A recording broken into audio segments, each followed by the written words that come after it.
हम पढ़ने जा रहे हैं कक्षा 9 और 10 में एक महत्वपूर्ण चैप्टर है बहुपद।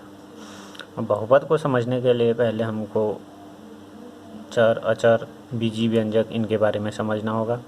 इनके बारे में हमने कक्षा 6, 7, 8 में भी पढ़ा है और 9th में हमारा 9 और 10 में बहुपद नाम से दूसरा पाठ है जो बहुत ही महत्वपूर्ण है परीक्षाओं की दृष्टि से। 9 में दूसरे चैप्टर से लगभग 20-25 नंबर का आता है।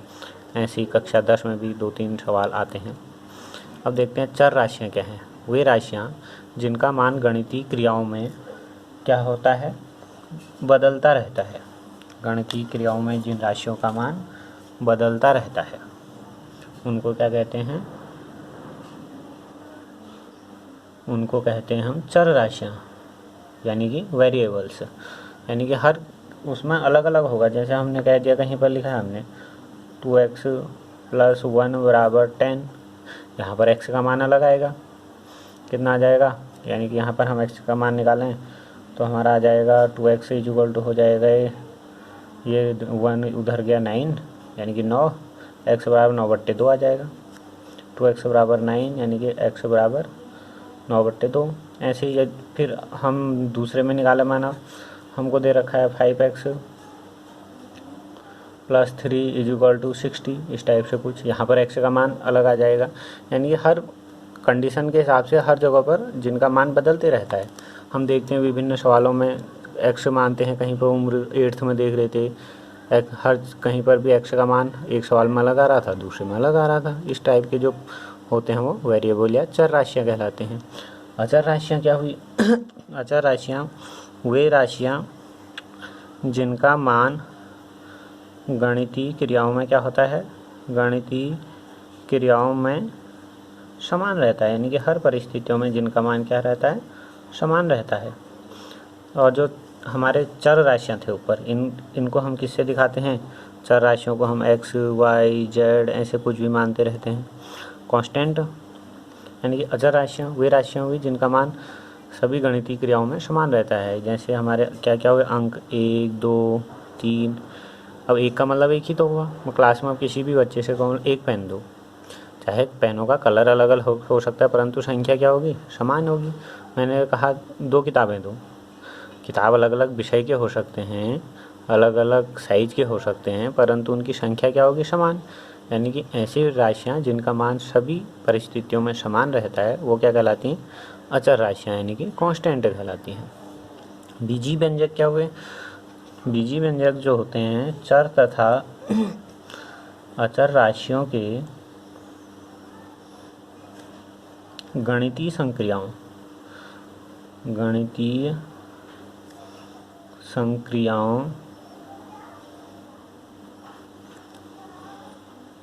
से बनने वाले पद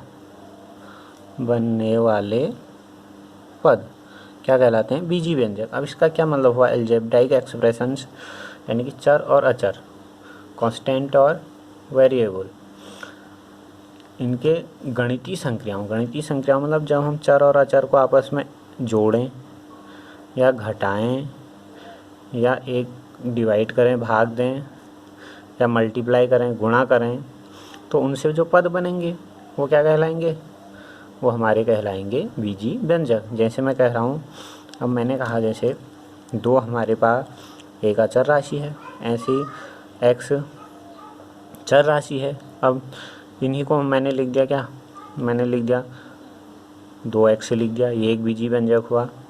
x-2 लिख दिया, ये भी एक बीजी व्यंजक हुआ। x/2 लिख दिया, ये भी एक बीजी व्यंजक हुआ। ऐसे ही मानो मैं कहीं पर लिख रहा हूँ x की घात, ऐसे जो भी बनेंगे और अंक भी ले सकते हैं। मैंने कहीं पर लिख दिया x² + 2 बीजी व्यंजक है। x की घात 1/2 - 3 बीजी व्यंजक है। ठीक हो गया। इस टाइप से चर और अचर राशियों को आपस में जोड़ने, घटाने, गुणा करने, इनसे जो पद बनते हैं हमारे वो क्या कहलाते हैं, बीजी व्यंजक कहलाते हैं। फिर हम देखते हैं बहुपद। बहुपद क्या हुए? बहुपद हुए हमारे ऐसा बीजी व्यंजक जिसमें क्या होना चाहिए, नंबर 1 ऐसा बीजीय व्यंजक जिसमें चर राशि का घातांक एक धनात्मक पूर्णांक होना चाहिए। क्या होना चाहिए? ऐसा बीजीय व्यंजक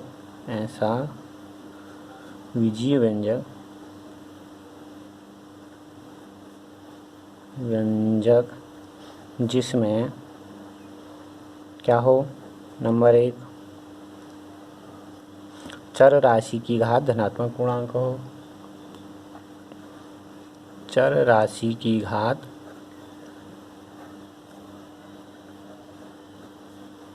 धनात्मक पूर्णांक हो, धनात्मक पूर्णांक होनी चाहिए।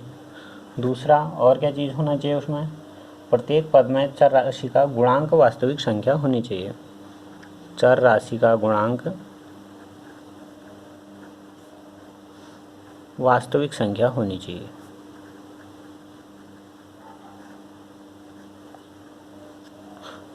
तो वो वाला बीजीय व्यंजक हमारा क्या कहलाएगा? तब बहुपद कहलाएगा। अब जैसे माना हमको दिया है x² + 2x + 3, और यहाँ पर हम देखें चर राशि, चर यानी कि x है, x की घात धनात्मक पूर्णांक है, यहाँ पर 2 है, यहाँ पर कुछ नहीं लिखा है तो इसका मतलब 1 है, तो ये बहुपद हो गया। और वास्तविक चर राशि का गुणांक में वास्तविक संख्याएं हैं, यहाँ पर कुछ नहीं है तो इसका मतलब 1 हुआ, तो इसलिए ये बहुपद हो गया। यदि कहीं पर हमको ऐसे दिया है 1/x² + 3x, क्या ये बहुपद है? देख, 1/x² मतलब क्या हुआ? इसको हम सही रूप में लिखे हैं तो ये ऊपर आ जाएगा x की घात ऋण 2 धन 3x, ये बन जाएगा। अब यहाँ पर चर राशि की घात धनात्मक पूर्णांक में नहीं है, इसलिए ये बहुपद नहीं हुआ। ऐसे ही कहीं पर हमको लिखा दिया है बना ये वाला था, x की घात 1/2 धन 3, ये बहुपद है? ये भी नहीं है। क्यों नहीं है? क्योंकि यहाँ पर चर राशि की घात धनात्मक तो है परंतु पूर्णांक नहीं है, 1/2 है, इसलिए ये बहुपद नहीं हुआ। ठीक है, ये तो हो गए हमारे बहुपद। अब जो बहुपद का व्यापक रूप होता है वो क्या होता है? व्यापक रूप मतलब इस टाइप का व्यापक रूप बहुपद का हम कैसे लिखते हैं? px = a0 + a1x + a2x² + a3 x की घात 3 प्लस ऐसे an x की पावर n। इस टाइप से जो होता है वो होता है बहुपद का व्यापक रूप। अब बहुपद के प्रकार क्या होते हैं? कितने प्रकार के बहुपद होते हैं ये देखने हैं हमने। अब उससे पहले हमको देखना पड़ेगा बहुपद के पद और क्या होते हैं और घात क्या होते हैं। पद, जैसे ये एक बहुपद है, इसमें कितने पद हैं? 1 पद, 2 पद, 3 पद, तो ये हो गए इसमें पदों की संख्या। ये 3 पद वाला बहुपद हो गया। ऐसे ही खाली x लिख दिया मैंने, ये भी एक प्रकार से बहुपद हुआ। क्यों? इनको 1 × x है और पद क्या हो गया? एक पद हो गया ऐसे। अब घात क्या कहते हैं?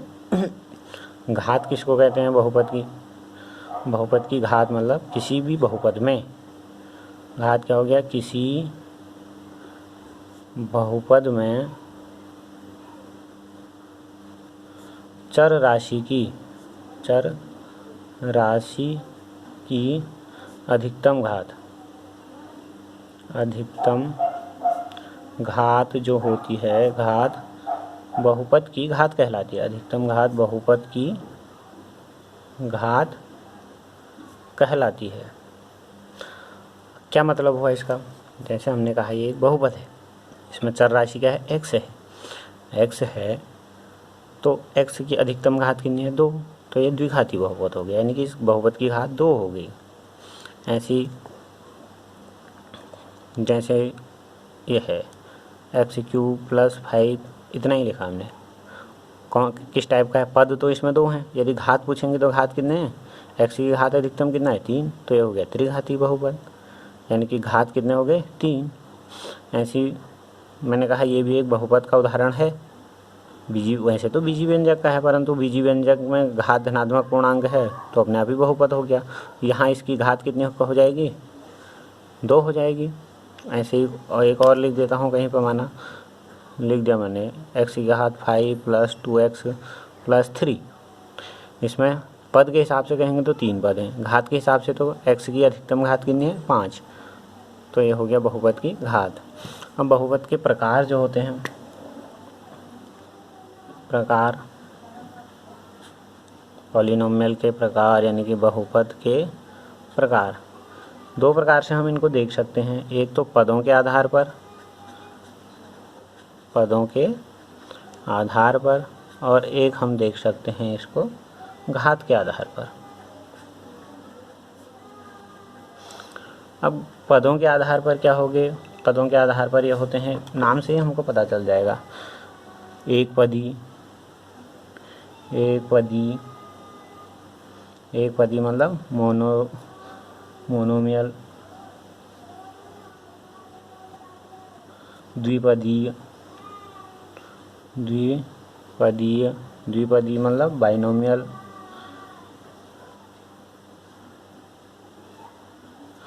ऐसे ही एक पदी मतलब जिसमें क्या है एक पद है, वो क्या कहलाएगा, एक पदी कहलाएगा।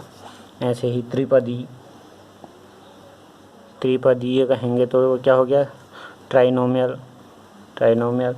ऐसी घात के आधार पर कहेंगे, घात के आधार पर क्या होता है, रैखिक बहुपद, रैखिक बहुपद, रैखिक बहुपद यानी कि लीनियर पॉलिनोमियल,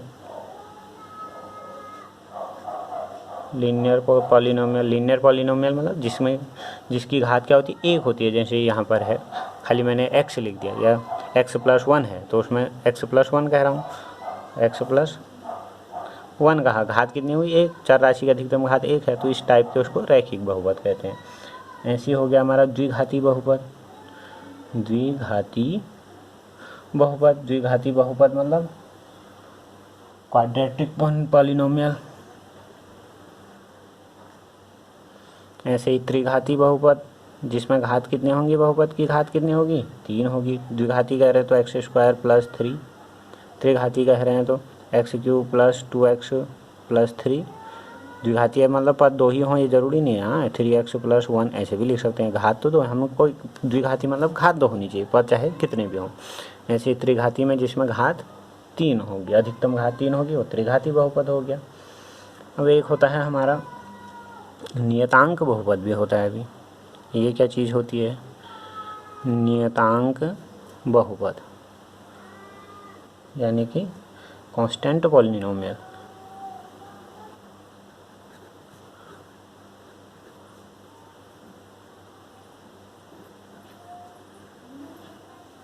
कांस्टेंट पॉलिनोमियल क्या हुआ, कांस्टेंट पॉलिनोमियल जैसे मैं कह रहा हूँ कोई अंक 7 को मैं क्या लिख सकता हूँ, 7 × x⁴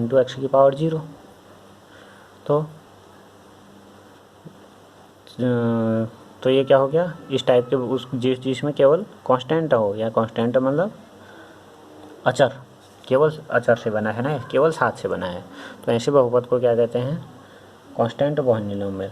यानी कि जिसकी इसकी घात क्या होती है, इसकी घात 0 होती है।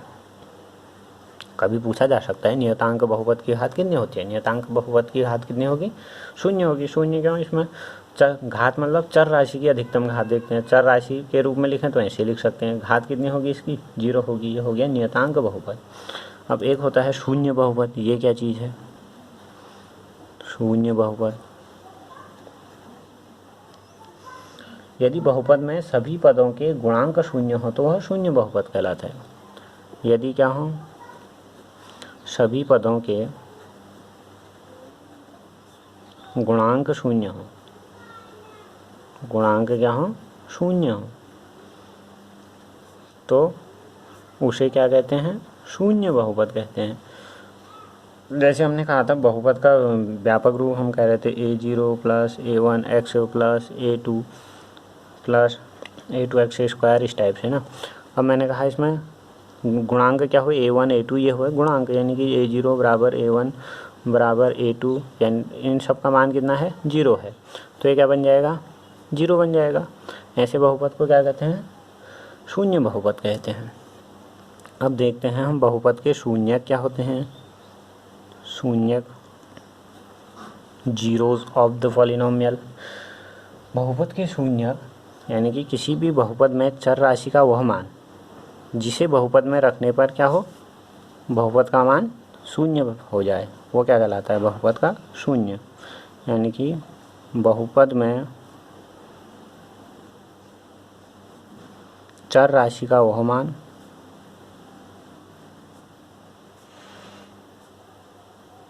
जिसे बहुपद में रखने पर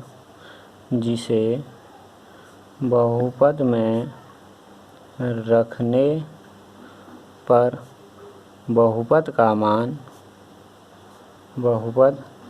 मान शून्य हो जाए, वो क्या कहलाता है? उस बहुपद का शून्य कहलाता है। देखते हैं हम, जैसे हमारा टू एक्स प्लस वन एक बहुपद है। अब x की जगह हम क्या रखें ताकि इसका मान 0 हो जाए? यदि हम यहाँ पर x की जगह रख दें क्या, ऋण 1/2, तो क्या होगा? देखते हैं, 2 ऋण 1/2 धन 1, इससे कटा बराबर ऋण 1 धन 1 बराबर 0। यानी कि x बराबर ऋण 1/2, यानी कि ऋण 1/2 जो है इस बहुपद का शून्यक है। कैसे निकालते हैं शून्यक? जो हमको बहुपद दिया होगा, जैसे 2x + 1 दिया होगा, उसको बराबर 0 करेंगे, इसको सॉल्व करेंगे, सॉल्व करके क्या हुआ, 2x बराबर ऋण 1, फिर देखें हम तो x बराबर आ गया हमारा कितना, यहाँ बट्टे में जाएगा ऋण 1/2। तो इस तरह से हमको जो मिल जाएगा वो शून्यक मिल जाएगा। अब ऐसे ही शून्यक, जैसे कोई बहुपद है माना x² + 3x + 4, इस टाइप से। अब यदि हम इसके शून्यक निकालेंगे तो कितने शून्यक प्राप्त होंगे?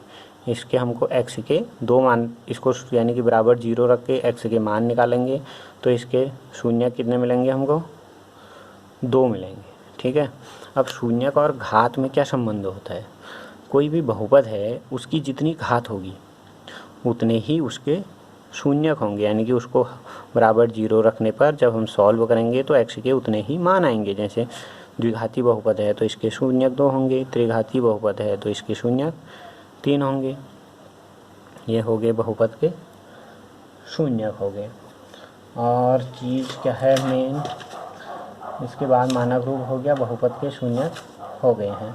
फिर यदि हम देखें शून्यकों का ज्यामितीय निरूपण करना हो हमने, यानी कि रेखाचित्र आलेख खींचना हो, तब कैसे खींचेंगे?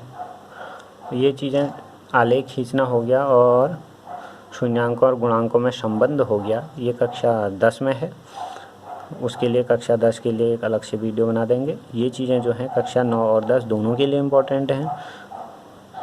तो आज इतना ही, धन्यवाद।